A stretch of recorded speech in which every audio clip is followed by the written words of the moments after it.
ज्ञान। एक औरत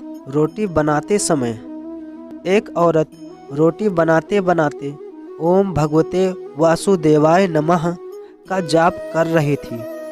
अलग से पूजा का समय कहाँ निकाल पाती थी बेचारी।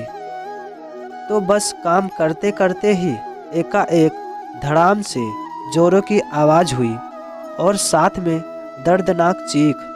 कलेजा धक से रह गया। जब आंगन में दौड़कर झांकी तो 8 साल का चुन्नू चित्त पड़ा था, खून से लथपथ। मन हुआ दहाड़ मार कर रोए, परंतु घर में उसके अलावा कोई था नहीं। रोकर भी किसे बुलाती।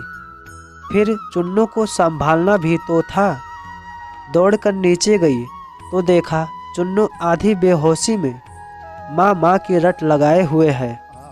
अंदर की ममता ने आंखों से निकलकर अपनी मौजूदगी का एहसास करवाया।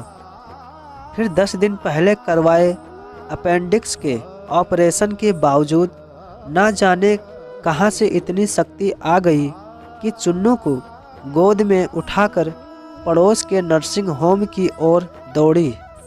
रास्ते भर भगवान को जी भरकर कोसती रही, बड़बड़ाती रही, हे कन्हैया, क्या बिगाड़ा था मैंने तुम्हारा, जो मेरे ही बच्चे को।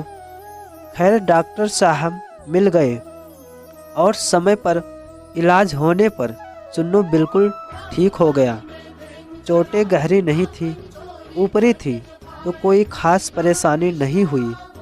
रात को घर पर जब सब टीवी देख रहे थे तब उस औरत का मन बेचैन था, भगवान से विरक्त होने लगी थी।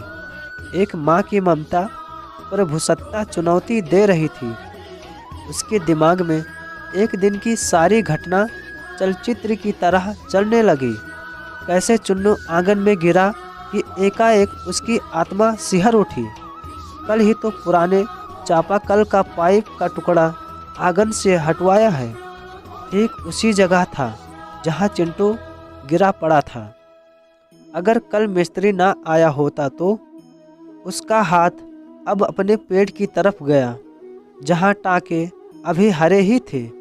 ऑपरेशन के आश्चर्य हुआ कि उसने 20 से 22 किलो के चुन्नू को उठाया कैसे वो आधा किलोमीटर तक दौड़ती चली गई।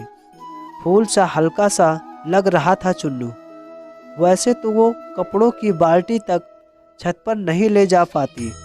फिर उसे ख्याल आया कि डॉक्टर साहब तो 2 बजे तक ही रहते हैं और जब वो पहुंची तो 3:30 बज रहे थे।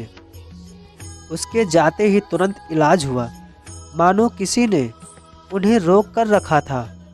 उसका सर प्रभु चरणों में श्रद्धा से झुक गया। अब वो सारा खेल समझ चुकी थी। मन ही मन